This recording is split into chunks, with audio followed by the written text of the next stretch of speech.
What if we could learn from outstanding leaders in business, sports, and education from some of the best voices in corporate America? Lighting the Path is a series of interviews with industry leaders whose stories highlight strategies that build purpose-driven cultures, engage and retain top talent, develop drivers that create high-performance teams, and connect people to the vision of your company. Join us to hear from game-changing, talented leaders whose paths make a difference at work and at home.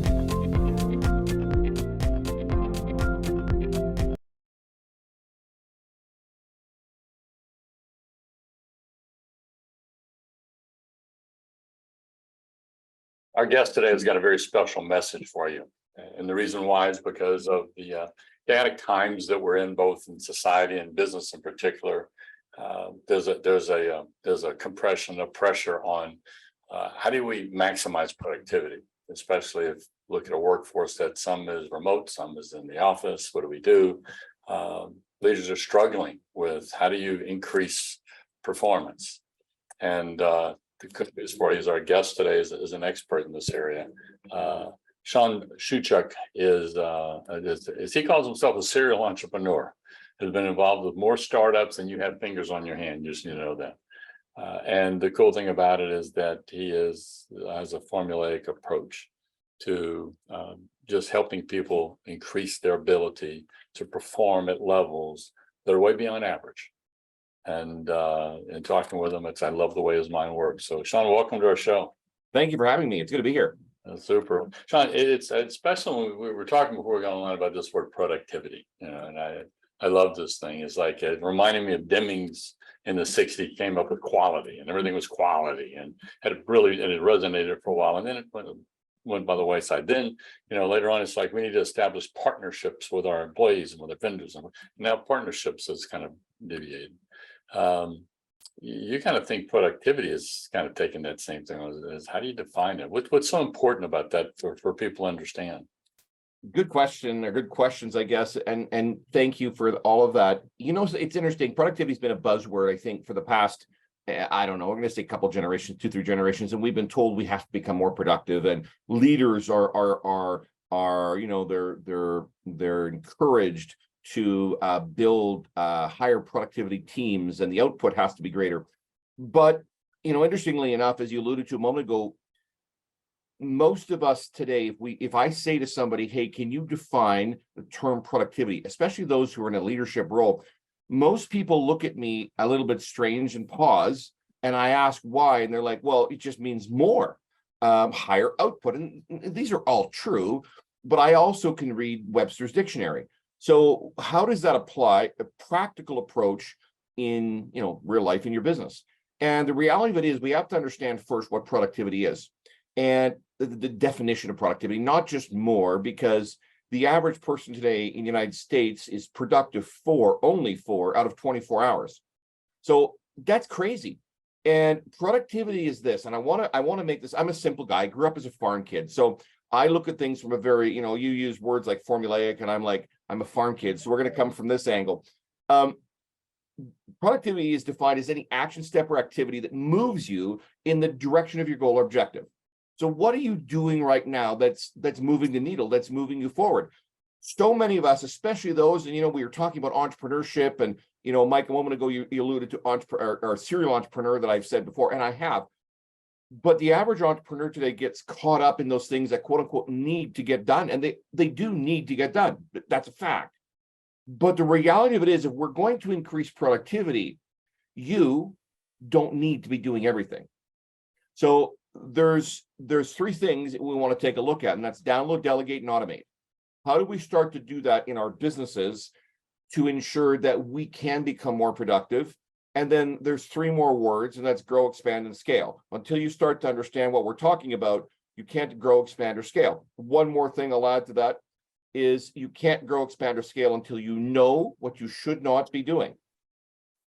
That's a key in this. So productivity is not just about what you should be doing, but it's what we need to download, delegate, and automate to someone else or to software, or whatever those tools are that we need in our particular business. Yeah, I love this process, and you're throwing all kind of words out here as far as streams, and I'm going to kind of go and break a couple of them down that jumped out at me. I love this thing about download, delegate, automate. All right, tell me what you mean by download. I'm a leader. I'm trying to drive something. I'm trying to increase productivity. What do I need to download? Other than with AI, yeah, AI tells me I got to download a lot of stuff today. But so listen, download predates a lot of technology. Download very simply is this. A lot of, especially in startup mode, I have entrepreneurs say to me, Shawn, I'll step off a stage somewhere. I'll remember distinctly, I was in Reno, Nevada, and I stepped off a stage. There were 1,700 people in the room, and one of the individuals had lined up to talk to me after I spoke, had referenced this question. And he said, well, I've got so much to do and I can't afford to hire staff. And I said, no, maybe you can't. I said, but I want you to think about this. What does it cost for you to hire a bookkeeper for 3 hours a week? You don't need someone for 40 or 45 hours a week to do your books when you're that size. You need someone for 2 hours a week. That's it. So there's a good chance you can pay someone $25 an hour, whatever it happens to be, to do your books. That means you're not the one sitting in front of the keyboard, punching in with 2 fingers, whatever the data is that has to be put in. I said, it's a necessity. It has to get done, but you don't need to be the one doing it. And I think that's where we as entrepreneurs get caught up. Think about this for a second. Entrepreneurs get something, and I don't care how big you grow, we still have a hard time with this. I've built 44 companies, or we're working on the 44th right now. The biggest of which was the largest independent management consulting firm on the western side of this continent. And in 7.5 years, I built it up to 133 million. The last fiscal year I owned it. But at 9 million, I tell the story and people smile, especially those who have been there before. At 9 million, we vetted and hired a CEO. Okay. And the first day he started after this 2-month process to find the right person and vet them and hire them. I came in at 6 a.m. and I was hanging my coat in the closet. And he came out and he said, Shawn, what are you doing here? And I said, good morning. He goes, it's your company. Stay out of my way. You hired me for a reason. Well, you could have stuck a knife in my chest, because this is my baby. I've spent the last few years building this, investing, we heard the term sweat, blood, and tears, but he was right. And it was, the ego, of course, gets in the way a little bit sometimes with this stuff, but he was right. And between that point in time and when I sold the company, which is about 4.5 years, give or take, we built it from 9 to 133 million. And so when we learn as entrepreneurs to let go of entrepreneur syndrome, the idea that, and this is natural, where we have to do everything ourselves. And I'll give you a quick story. Former clients of mine who become great friends now started a company in the basement, in the bedroom, built it up over the course of about 15 or 16 years to about $25 million a year. And they were doing relatively well, but they had stagnated for about 10. And the reason they stagnated is because they still had entrepreneur syndrome. If we don't do it all ourselves, if we don't touch every piece of paper and every spreadsheet and every email and every phone call and every email, blah, blah, blah, blah, blah, it's not done right. So I can't trust anybody. Mm-hmm. And when they reached out to me and we had a conversation, and the first day after they'd signed off and we were going to start, had a meeting with them the following morning. The wife phoned me and she said, Shawn, we had a great day. I said, perfect. Well, sure. She said, well, we did this and this and this. I said, that's amazing. And I said, are you still at work? And it was like 6:30 at night. And she said, yes. Well, she says, someone has to clean the bathrooms and empty the waste paper baskets. And I was like, I was silent. I didn't know what to say. And here's the interesting part. That's part of that entrepreneur syndrome. A few days later, I was in their office and I walked into the boardroom, and she was in the boardroom with about 3 staff, and they had printed out Excel spreadsheets across the table and taped them together, 17 to be precise. And I said to her, what is going on? She goes, well, payroll's coming up in 3 or 4 days and we need to be ready. I said, well, don't you have a payroll company like Ceridian or, somebody that, and she said, well, yes, but we have to send them the numbers. And I said, okay, but what's going on here? She goes, well, we're figuring out what everybody gets for their pay. I'm like, but there's 17 spreadsheets. She said, well, we have to have the right numbers. We can't be out. And I said, okay. I said, but what about all the staff? She goes, oh, she said, they're already on payroll. They don't cost us anything. And I was like, oh my goodness. Are you serious? I am serious. So understand something. Sometimes we as entrepreneurs, not necessarily you or me or anyone watching this conversation, we become our own worst enemy when it comes to growth, expansion, scaling. And ultimately, that's the productivity side of this. Right? Yeah, very, very much so. And as you're going through this, one thing that jumped out at me, and I've just gone through a similar version myself because of moving from an office to a studio now, and COVID caused us to do this.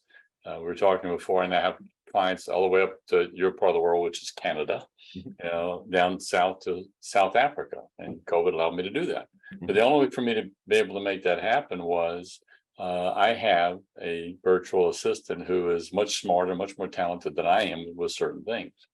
And as you were talking about the ability to, like the bookkeeper example that you gave, we sometimes, I think, fall into the trap of thinking that I need to find a full-time, full-bodied somebody to take this on and wait until something gets to that proportion before I start downloading. And anyone who's 45 and over thinks that way. that's right. And so what Anyone happens, who's 45 and under does the other way, that what you're talking about, getting into a studio and having clients around the world. very much so. What happens, and it's called, I stumbled in this word at someone last 2 years, but it's fractionalization. I know you give me a hard time because I'm using big words. I'm from South Louisiana. I too rode tractors, so don't go there with it. But it's the word fractional, in a fraction. It's being able to hire somebody for a fraction of time to be able to do that. And when you look at it, I have 2 virtual assistants now. I have one that does certain things, and I have her for a block of time, and I've got another one that I take on more time. And then I've got a third, which is my data research person. And that has freed me up so much. And that's what you're talking about. And it was really hard to do that because I like creating PowerPoint slides. It's the artist in me coming out. I just like that. The problem is my assistant Betty is so much better at it than I am now. And I just had one of my clients just thank me for the PowerPoint deck that we made for a co-project we're doing together. And my ego was, I used to it. I was a wizard, behind the curtain. And she goes, by the way, Mike, thank Betty for me. I'll share 2 points, and that's interesting. For those of you out there watching and listening to our conversation today, if you're in an expert role like what we're talking about, and you mentioned fractional, for probably the past 23 or 24 years, I have done that, but in a little different way. I have about 12 companies that I am part of the executive team, but it's fractional, right? I am not a full-time, I'm that virtual executive. Call it fractional leadership, call it whatever terminology you want to place on there. But I think there's a big call for that in today's world, and more so post-pandemic than pre. Although I've done it for 27 years, it's amazing the phone calls today that I get and the number of them versus, just 3.5 years ago. And not that I've ever had a lack of work. I've been very fortunate and blessed. And, although I'm in Canada, about 80% of our work is in the United States. And the phone will ring. People will send me an email. They go to our website and submit something. This is interesting. We had somebody submit a request on the website, president CEO of a very large multinational corporation. And I thought it was his assistant that had sent us the request. And one of my staff brought it to me. And so I said, well, I'll phone him myself. And it's a good thing I did, because it wasn't his assistant. He didn't want anyone to know that they were going to bring somebody in or had potentially thought about bringing somebody in. So it's really interesting. The other side of this too is when you start to understand, you talked about, being able to hire this way. I want you, everyone who's an entrepreneur, think about this for a minute. Every moment that you're engaged in a minimum wage activity, you take away from the potential you can to generate income, revenue, whatever term you want to use, at the level that you can produce that. So I'm not a big fan of exchanging time for money. So that's not, I think time's finite. So when you do the time for money exchange, you limit what you can do. But let's just, I want you to sit on that from a definition standpoint, because I want people to understand what you just said. Exchanging time for money. And you're so passionate about it when you're driving out. But let's sit on that for a second. What does that mean for somebody out there? What's an example of people exchanging time for money? Listen, we've grown up in a society where if you go see your attorney, if you go see your accountant, if you go see most so-called professionals, they bill by the hour. And usually it's incremental, 15 minutes or 30-minute increments is typically how it's done. The challenge that I have found is that if we run our business in that way where we exchange time for money, there are only so many hours in the day that we can bill for. So we limit that. Here's the interesting part. If you bill by the hour, you're penalizing yourself. And here's what I mean by that. If you could accomplish something in 3 to 4 hours, okay, and no one's going to admit to this, but I have worked with professional firms, law firms throughout both US and Canada. where we've had conversations around this. You shouldn't be penalized because you can accomplish something in less time than someone else. If you can do the same job that someone else wants to bill out for 12, 15, 30 hours, and you can do it in 4, why should you be penalized? So there's a big push right now, and has been now for probably about 15 years or so, of, if you can, going into a different way of this, the billable time, right? Whereas we bill based on value. What's the value to your client when you're successful? And so when I go in, for example, we talked about consulting. When I go in and I'm meeting with the decision makers, and I'll ask this question: what is the value to your company when we're successful at ABC, whatever it is we have, predetermined are the desired outcomes? And it's an interesting question, because when they give you, and I want to share this because a lot of people, especially in the professional space, this is a difficult conversation. When they're going to give you a number. What's the value? $1 million, 2, 5, 10, 30, 100, whatever that dollar figure is. And then they're going to flip to the final page of your proposal when you're presenting this. It's very easy from a sales standpoint to say the investment to work with me is $250,000, but the benefit of working with me is, $225 million. All of a sudden, this is a really small investment to achieve something much greater. So understanding that from a professional standpoint. So to your point you raised. Yeah, and I love that, because I was hoping, I really want you to tee that up, because you're talking about professional services. And what I found is that, and even in myself, looking at the decision making of a potential buyer for your goods or services or what have you, we sometimes put limitations on what somebody's willing to write a check for, because of the fact that, well, I'm charging them so much per hour, and that's the decision comes in. And what happens is, if we go down that road, we're a commodity. Correct. What you're describing from a value standpoint, right? We are the buying is based upon result, your ability to drive result. And that's where this whole thing around productivity comes into play. You put systems in place to increase your capability of accomplishing more, so that you can increase your value to the client you're trying to serve. Here's a way I've taught this in the past. If you're selling coaching or you're selling consulting, you're never going to stand out. It's the sea of sameness. So when you stop selling the service, stop selling consulting in the professional realm, stop selling coaching, all of a sudden you put yourself into a different space. The conversation is not about how many hours do I get. The conversation is about the outcomes.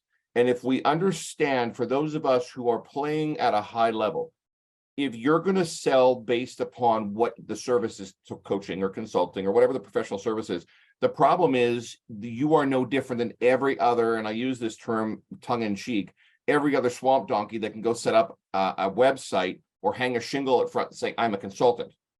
Because they're selling based on the fact that they apparently have some kind of qualification that allows them to do something and call themselves something. But the reality is nobody cares, and this is a tough conversation for a lot of people. The decision makers you're meeting with don't really care. They want to know you can do the job. You know what they care about? They care about, can you deliver on the results, which you alluded to a moment ago, Mike. Very much so. And that is how, because that's how they're measured, right? 100%. That level. Thanks for joining us today on Lighting the Path, Strategies for Tomorrow's Leaders. If anything in this podcast speaks to you, if I've challenged you, or if you want to spend time digging into this subject a little deeper, or if you disagree with me, reach out. My contact information is on our website, lightingthepath.net, or email me at mike@mikelejeune.com. Also, look for me on LinkedIn. I'd love to connect our networks. Keep lighting the path for those who choose to follow you. It's more than a responsibility. It's an honor.